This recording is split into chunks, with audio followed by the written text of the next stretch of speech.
আসসালামু আলাইকুম। সুন্দর প্রকৃতি, এর মধ্যে দিয়ে কৃষক তার জমিতে ধান চাষ করছে। বাংলাদেশ কৃষিপ্রধান দেশ।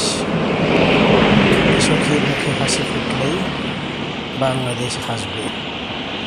বাংলাদেশ হাসলেই বাংলাদেশের মানুষ হাসবে।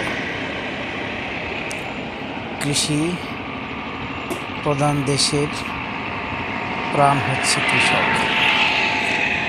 রোদ বৃষ্টি এর মধ্যে ঘাম ঝরিয়ে কৃষক তার ফসল ফলাচ্ছে।